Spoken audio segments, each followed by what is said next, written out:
Hello, everyone. Welcome to All Things Pilates. I'm Darian Gold.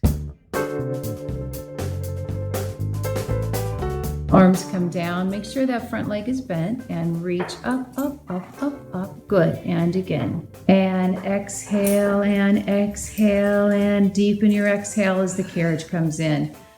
Our guest today is Sasha Koziak, a second-generation Pilates instructor who was certified in 1995 by Romana Kryzanowska. Sasha opened her own Pilates studio 4 years later in Pasadena, California, and named it Powerhouse Authentic Pilates.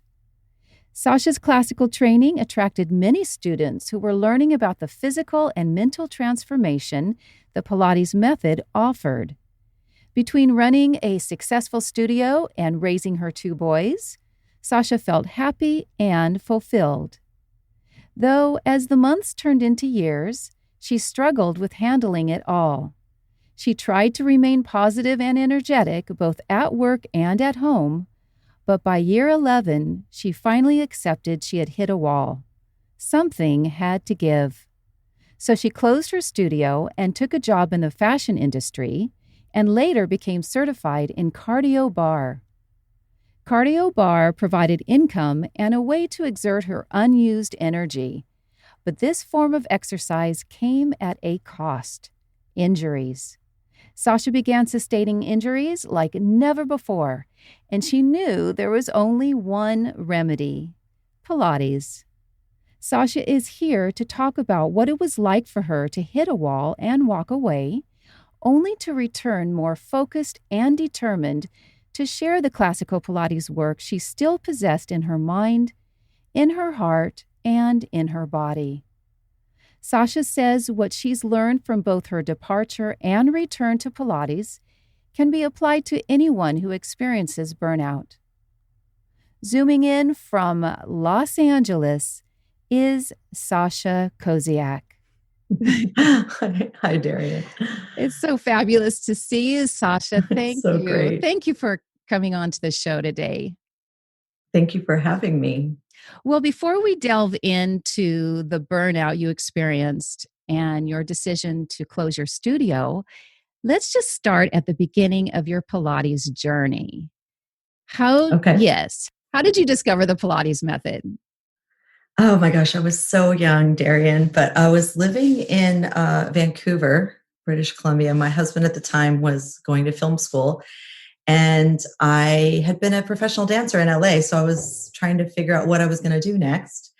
And I went to a Pilates studio. It was a woman called Diane Miller. She was like the Pilates lady of Vancouver.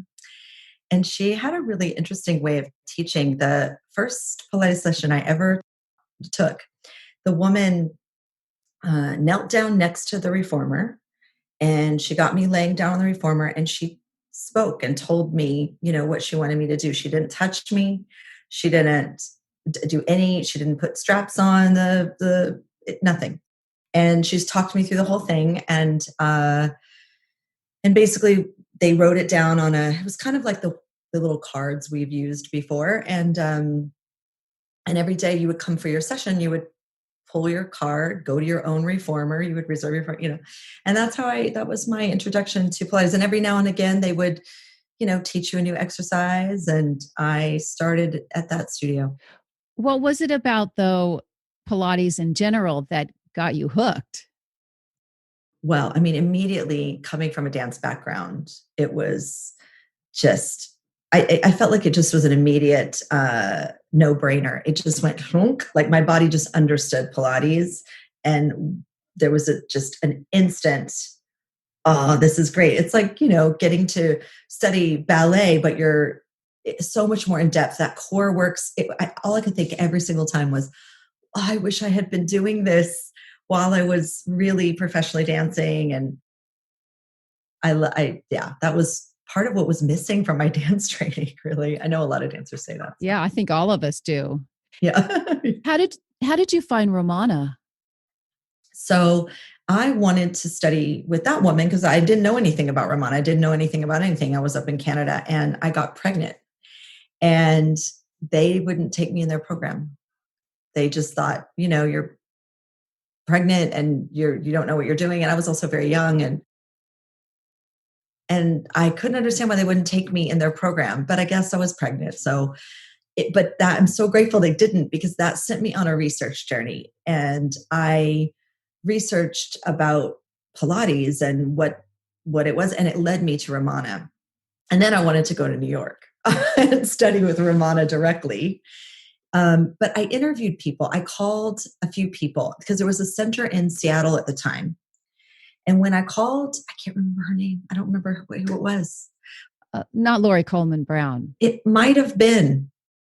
There was a center in Seattle at the time, and that was pretty close to Vancouver. And I called there and I asked them what the difference in, like why Romana, like why this method? And they had so many good answers, whoever I spoke to. And even New York, when I called, I don't know if it was Drago's, this was so long ago, but they had answers to why the exercises were the way that they were. And there were answers, whereas I was getting just a whole lot of no from this woman in Vancouver. And I thought, this is who I want to study with. And then the lineage and the history, and it started to all make sense. But I moved my entire family back to Los Angeles because that's where my husband and I had met. I had a 4-month-old. And I began the Pilates training program with Romana at PAPT in West Hollywood in August of that year. Oh, blast from the past. Yeah, I was pumping milk, and I'd go to the bathroom, pump milk during the training. It was amazing. Were there a lot of people in the training program with you in 1995? So hard to remember. I guess there were probably, it was less than 20. Did you go through after me? I think I went 1 year. I think you were the first. You were the first group that Romana worked with. Yeah. I think I was sort of like popping in and assisting Romana during your group and trying to get my hours with Romana to finish so I could take my test. And she came out twice a year, correct? Yeah, about that. Maybe a little bit more sometimes, maybe 3 times to test people. Sometimes she would come out a 3rd time, if I remember right. And then the continuing education. Yeah. When there was enough people to do the continuing education. Can you believe that? I know.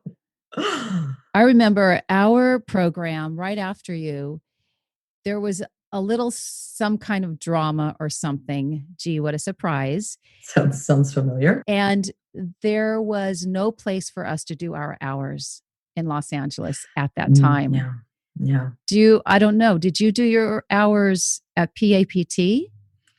I did all my hours at PAPT. And the way they had the program set up at the time, you had to do your first 200 hours just observation. And then if you were lucky enough, they would hire you and pay you $12 an hour. When people were paying like $75 to take from us, we were making $12 an hour. And then you could, after your 200 hours of observation, they would consider hiring you. And if they hired you, and I was lucky enough to get hired, then my next 400 hours was there teaching. I mean, what I will call enslaved teaching, but I got some great experience. I have some good stories from that time. And then, and then what I was trying to do was push to get all those hours in so that when Romana came the next time, I could finish with her teaching. I think it was you guys, and then take my test at the end of that week. Did you know at that point you were going to open your own studio, even though it was 4 years later? I think I dreamed of it. Yeah. I definitely knew I wasn't going to stay working there. For $12 an hour. Terrible. It was a terrible time. Yeah. I just pushed on and got through it. It felt so bad for some of my other teacher friends that didn't get hired. They had to sit there watching me, like their equal teach, Were the students that you worked with, did they get the work? Did they get it? The students at PAPT, some did, some didn't. There were a lot of celebrity clients at the time there. And what are you implying that they didn't understand? They were serious. They were good. They were about their bodies. They didn't want to chit chat. They wanted to work, and I really enjoyed that. I had I guess I could say this. One of the women I worked with regularly was Samantha Matheson. I always think about her. She was the girl in Pump Up the Volume, like from years ago. Anyway, she was great. And she was like one of my main clients, and it really built my confidence to work with her. And we really clicked. And yeah. Now, So I felt the clients were good there. Yeah. did she follow you when you opened your own studio? And how did that Oh my play God. out? No, no. It was like really hard to leave PAPT. I had to cut and go. Actually, yeah, it was not, I played the game. Listen, I played the game so I could get through that. I needed the money and I was a young mom, you know, how that goes and stuff. So I did that, and then I abruptly left as soon as I got certified, which was always the plan to get out of there. It was a very, very, and I will use an overused word, toxic environment. So that means they weren't appreciative and gracious at all that you were. I'm going to say straight up, Kaz and Mindy are terrible people. And I am fine saying that on this. They were not good to me. I didn't see them be good to anyone. It was a very manipulative environment. I wonder if they're still in the business. Time to get over. I don't know. I don't know. So now, 4 years later, you find a space in Pasadena because where were you living? Well, no, I got after I got certified, I took a hiatus. I went to Texas with my family for the summer, which is where I'm from. And we just took a break. And when I came back, I got hired at Zoe's Pilates studio in Pasadena. And that was a wonderful experience. And I worked there until I opened my own studio. It was a great time. Did you have to sign anything in terms of no non-compete? I didn't sign anything, but I talked to her we spoke about it. But that is the one thing in this, you know, I think at that time, I feel like it's different now, but at that time it was, you know, whoever's studio it was their client that you were teaching, even though you were the one that saw them 3 times a week or whatever. But yeah, it was,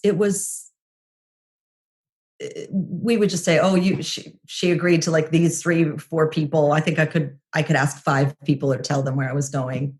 I think it was something like that. It was fun.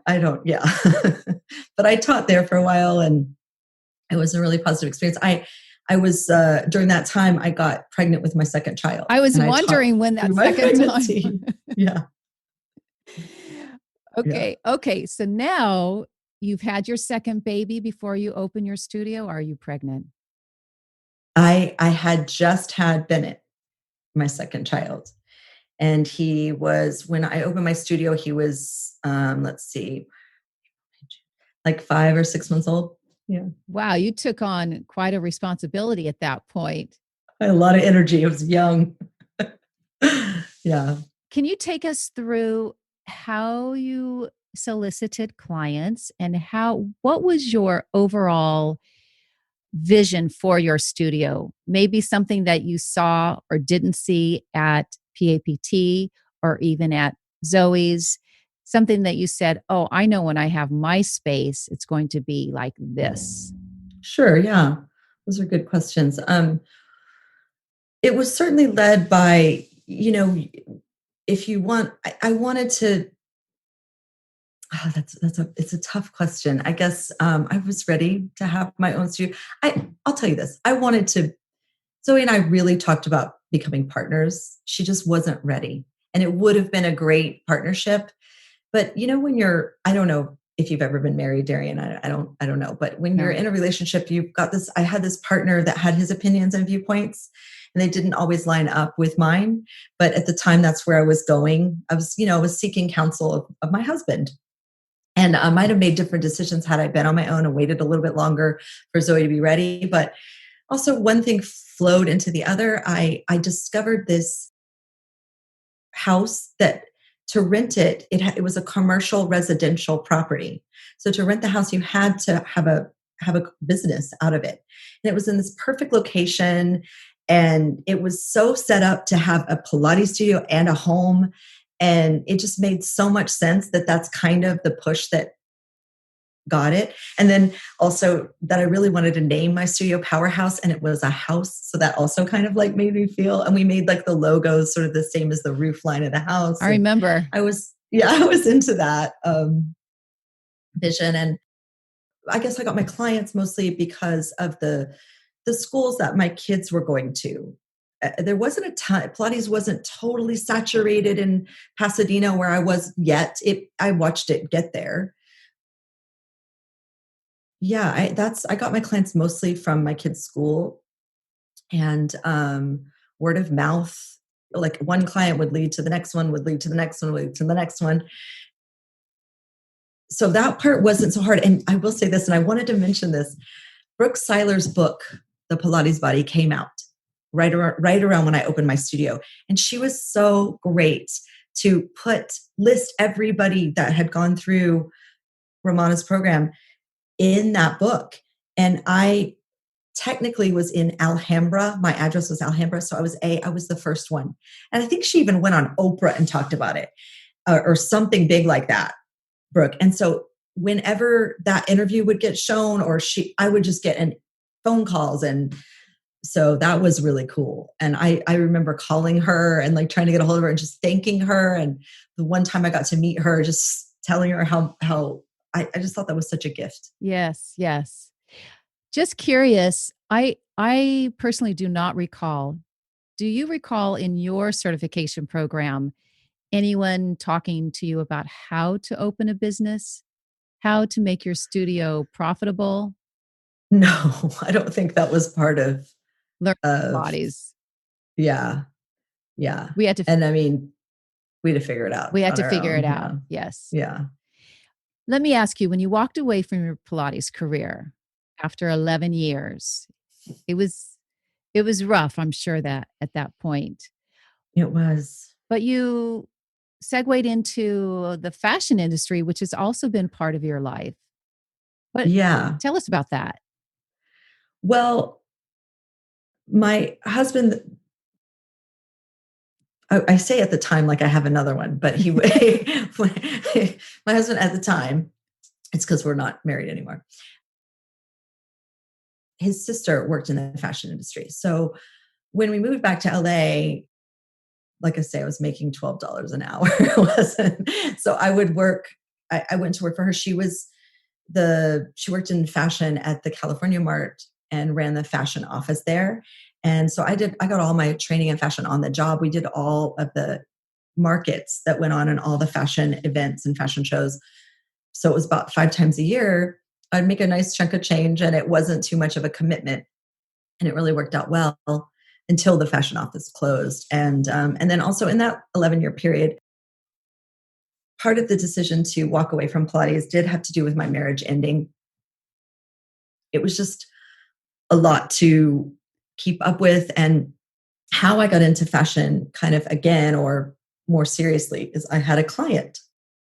She lived in New York and LA. She was bi-coastal. She would go back and forth. And that's why she loved taking Pilates for me, because it was the same. She would go to Pilates in New York and it was the same here. And she's still my good friend and client to this day, which is amazing. But anyway, she needed some help on a job. And I was still teaching Pilates. And I thought, okay, I could maybe do some freelance work. This is a good idea, supplement my income. And I started working for her, and her main assistant couldn't work anymore. She was getting engaged and married and moving on. And Kelly and I just clicked. Like, we just worked so well together. And she was such a great person to work for, which is really interesting dynamic when I think about this, is that we went from client teacher, student teacher, to kind of reversed roles. She was really my teacher, because this was a different facet of the fashion industry. It was print and commercial and much bigger stuff than I had worked on before, and just different. And her career was just taking off, and she was just offering me work and work and work and work. And it just made sense. It just made sense to kind of go in that direction. Then Cardio Bar showed up. Later, yeah. What is Cardio Bar? You don't know what Cardio Bar is? I know what. You've never done. No. You never done cardio bar? Cardio bar is like I think most people describe it as like a ballet bar on crack. Are you It's doing petit allegro at the bar for an hour? not quite. No, Okay. it's more like little plie, pulse, pulse, pulse, pulse, push your, tuck your pelvis forward, forward. And then you do like a flat back from the bar and you lift your leg, lift your leg, lift your leg, lift your leg. Oh, lots of that reps. kind of stuff. Lots of reps really fast. They like speed the music up and hold this whole formula. But when I first took cardio bar, it's like, oh my God, this is really hard and it's very exciting and fast. And, I liked it. I liked it. It kicked my butt. Until? Well, and then, I collect certifications. So the man that runs cardio bar says you should take the certification class. And of course it was like the first one they were doing. And I took the class and it was 3 weeks of like everyday cardio bar. And it was fine. It was good. Look, and then of course I went on to teach it. The hardest part about teaching cardio bar is that it goes so fast. It's a formula. So you have to teach it the way, like to the tempo, and if there's a script, you teach it with a microphone on, all this stuff. There's no chance you can correct anybody or help them get the form right. And injury occurs. And I think when I really started to teach, I can't not do that. So I would there were certain things you have to demonstrate this side, but I wouldn't, instead of demonstrating, sometimes I would do one side too much and then go really around and try to just use my hands and my words while cueing the entire class to just help somebody.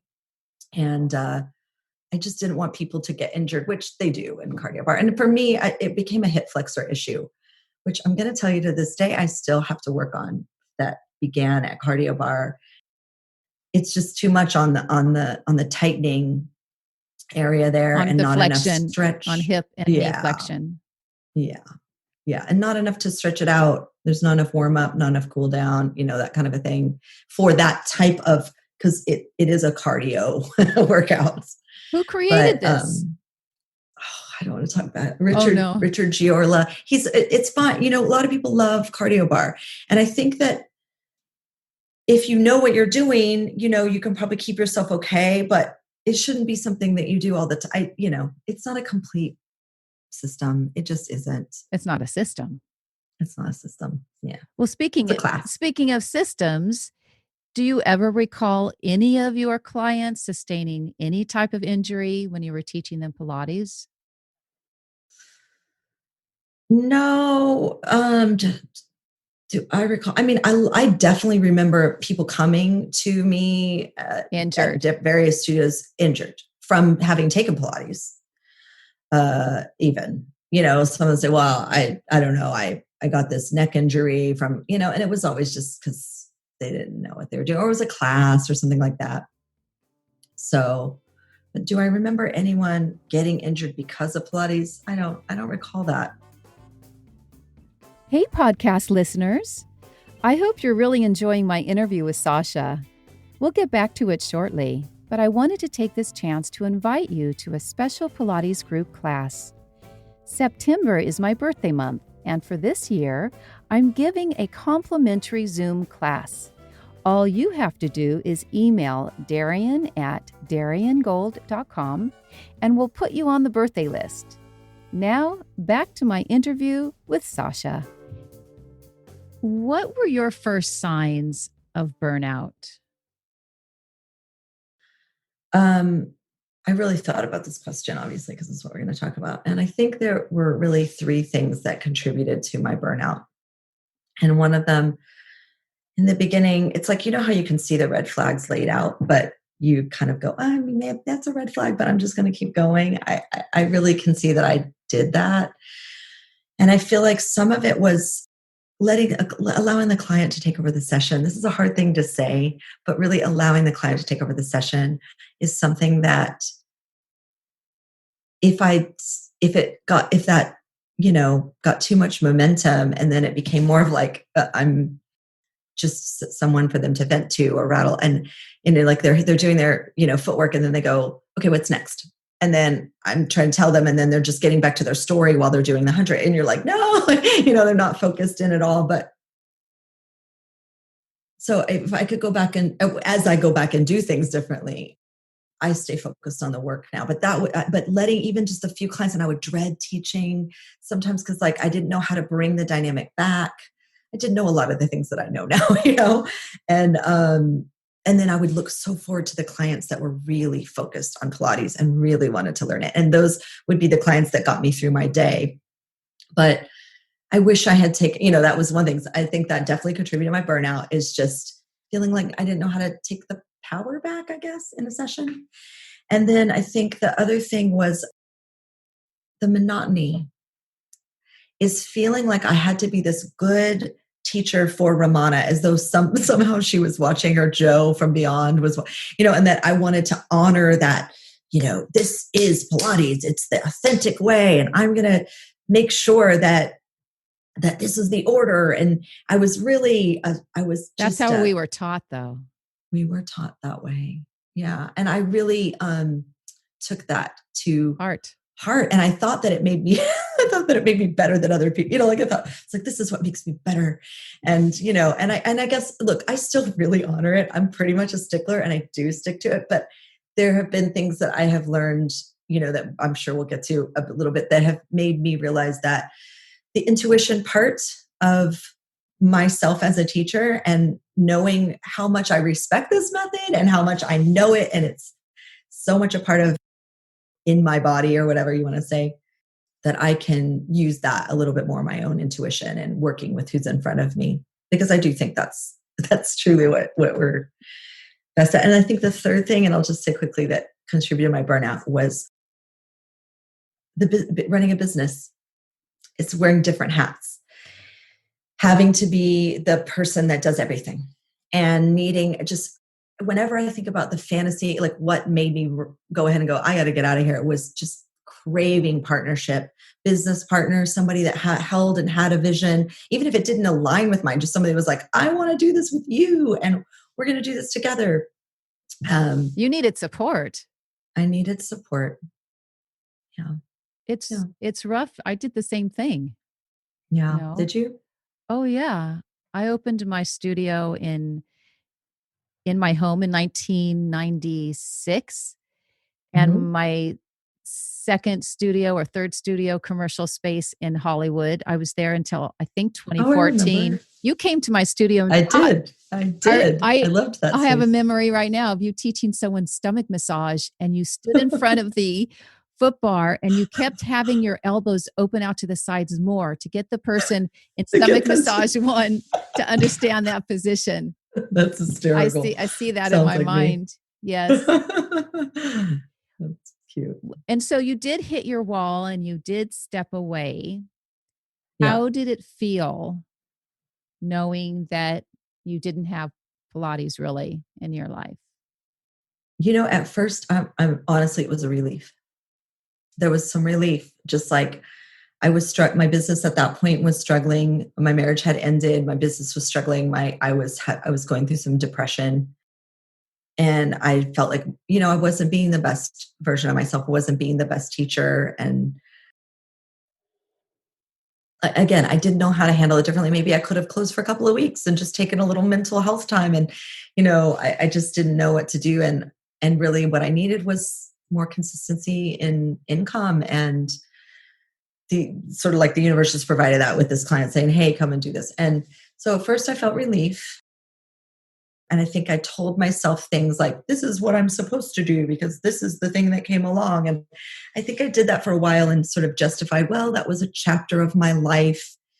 It was a wonderful experience and stepping stone. But I had to I couldn't look at anything about Pilates. I had to kind of shut out of that whole,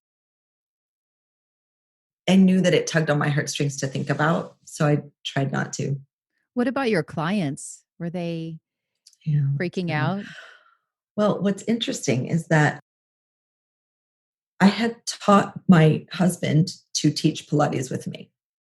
And then when our marriage ended, it was kind of just me again. He did not do that anymore for a while. And then he was the one that I said, hey, do you want to just take this studio back over? And so there were some clients that he maintained doing that.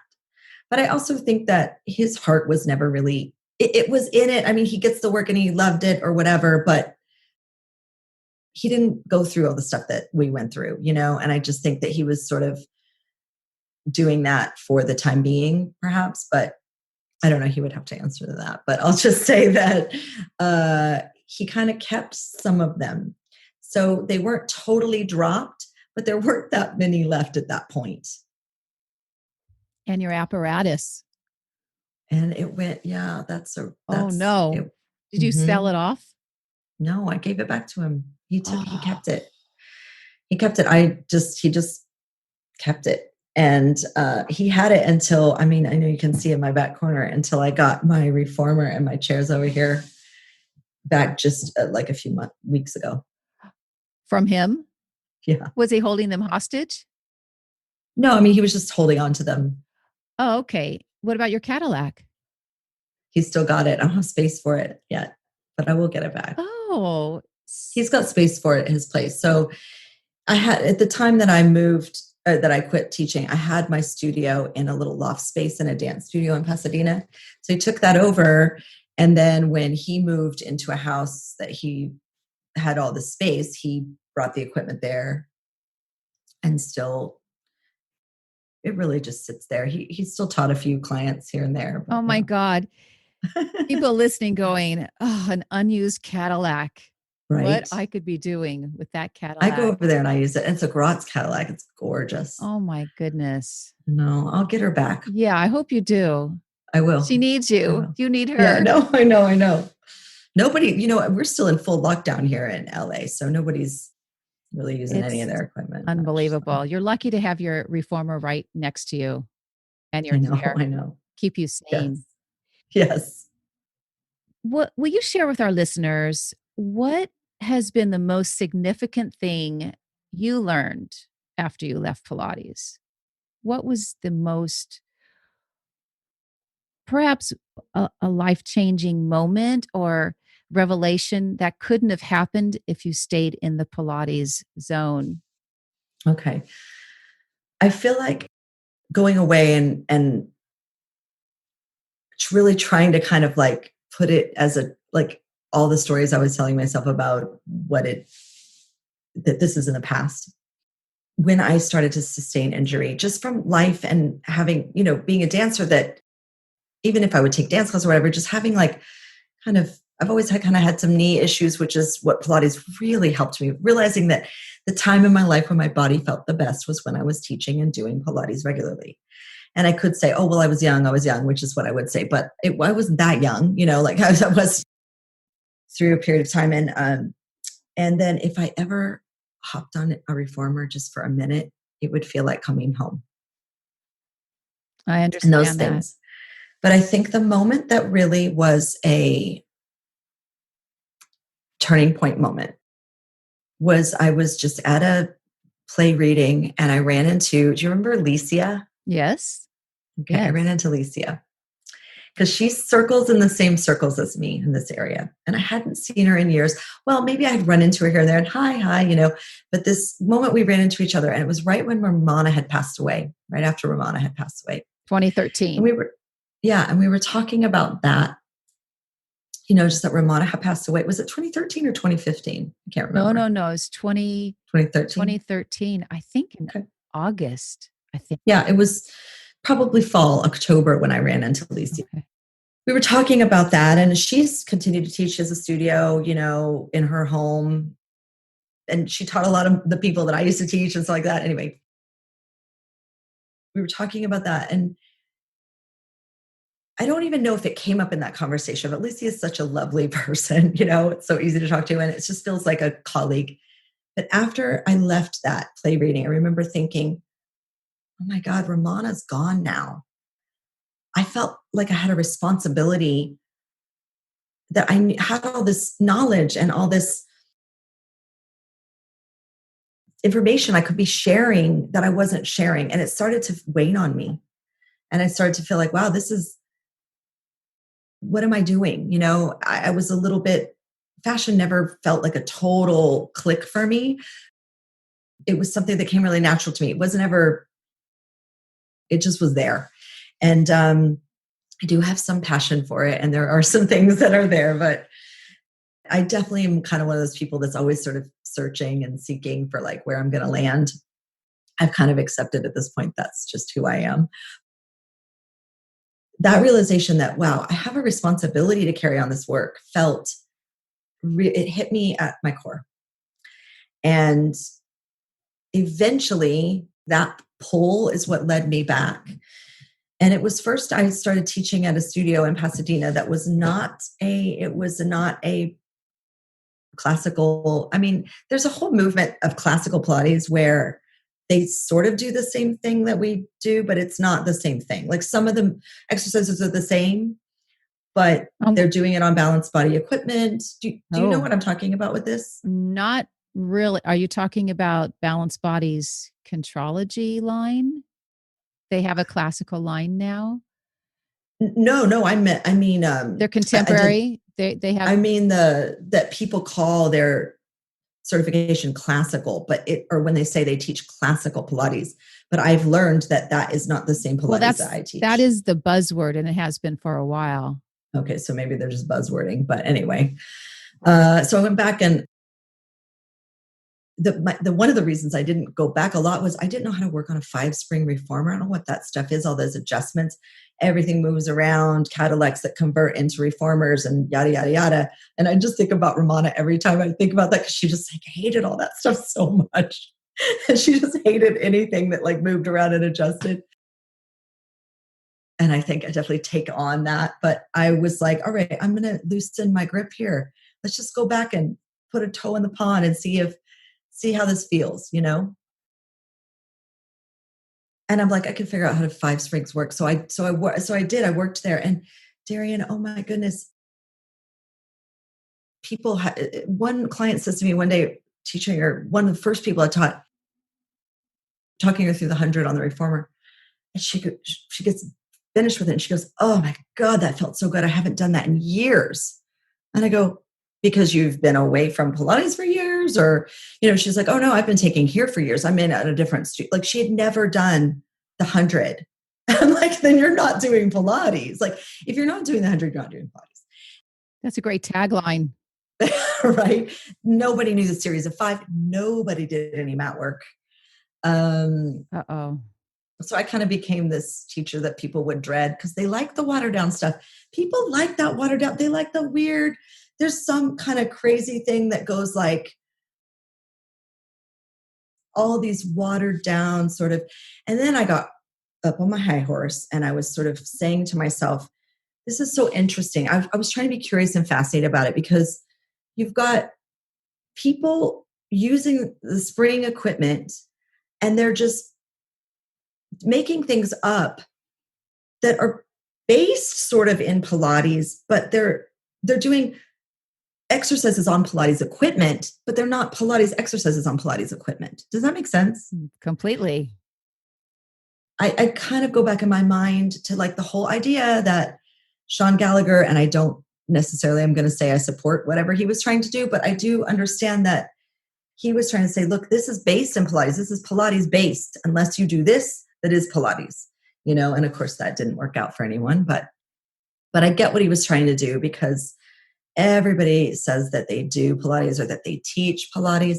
And a lot of it is similar, but it's not all Pilates in my viewpoint. So. When you left Pilates, for you, your experience of leaving and having to leave, truly, yeah, the most significant thing was, and maybe Licia was put on your path to come back into what is in your heart.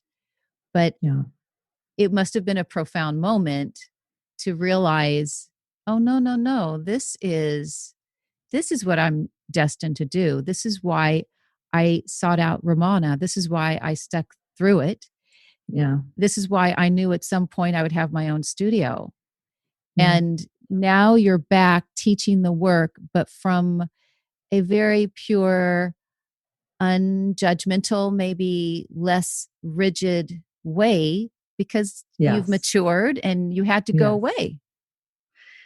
I had to go away to kind of find my love and connect back into the passion and the love part for this work and how healing and complete this work is. And a lot of it has to do with, I mean, there's so many things, but I will say that there's resistance involved, like that there's the spring. There's so many good things about this work that I don't think I would have appreciated if I didn't have that break. I have appreciation for it again because my physical body coming back to it. So when this whole COVID thing happens, I had been teaching at that other studio, but it was not a right fit for me. And so when this happens, I really did not know what I was going to do. I wasn't thinking that I was going back into Pilates. A friend of mine was like, offer a Pilates mat class on Zoom. And I thought, I mean, I guess I could. Like, who's going to come to it? Had you heard of Zoom? Yeah, I'd heard of Zoom, but I'd never gone on it. I never really tried anything on it.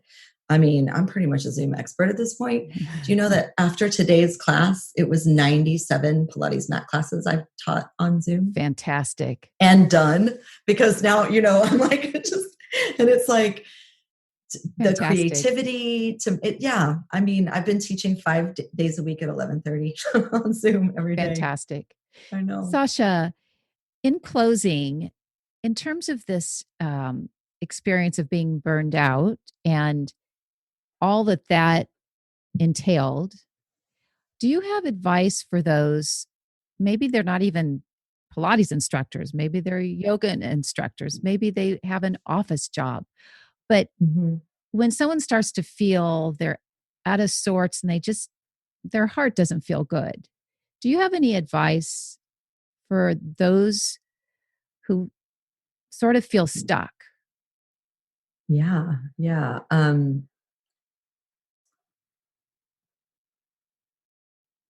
I wish that I guess the advice would be to notice it, to really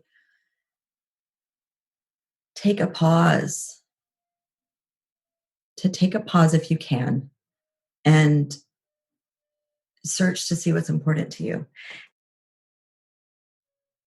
And then if you discover in that journey with yourself that, well, it's a power struggle with my clients, or it's whatever you discover, there's a solution and you have that solution, within you.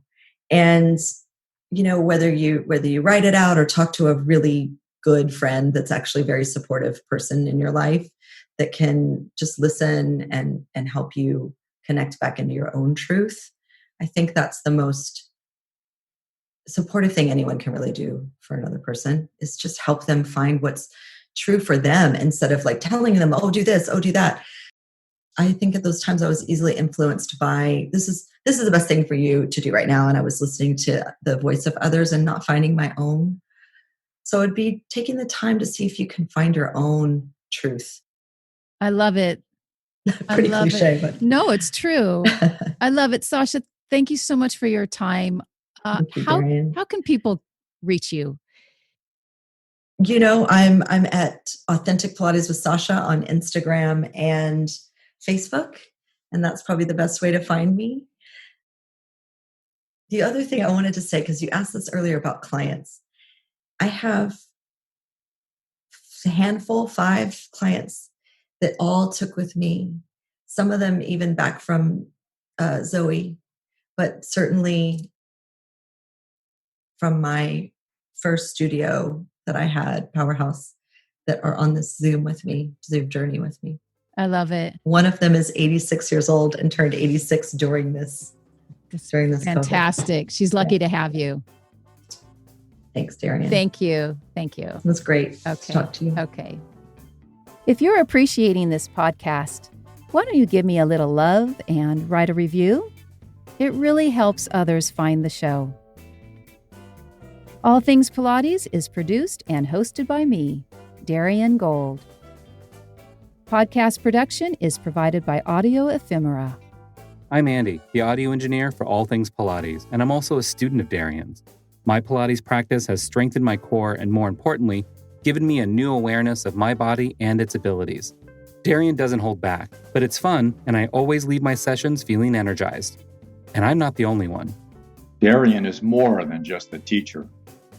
She is committed to seeing you improve and get results from your working with her. Even her group online classes make you feel like she is working one-on-one with you. You can just feel her index finger poking through the screen into your gut, telling you to pull your belly in. Whether you work with Darian live or online, she will always be challenging and fun. Yes, she's more than just a teacher. She's also an investor in your well-being. Darian's Pilates knowledge, experience, personality, cueing and expert eye are second to none. Every session is a complete delight, and I learn so much every time. Darian's teaching involves the whole body and the whole mind, and is an experience I would never want to miss. I am much more in tune with my body, much more aware of how I use it, and much more appreciative of what it does for me. I feel energized, focused, and very happy. Visit DarianGold.com to view her online class schedule. Also, try one of her apps, available on the App Store or Google Play. And to keep up with Darian and all her new interviews, subscribe to this podcast. Until next time, it's okay to pause.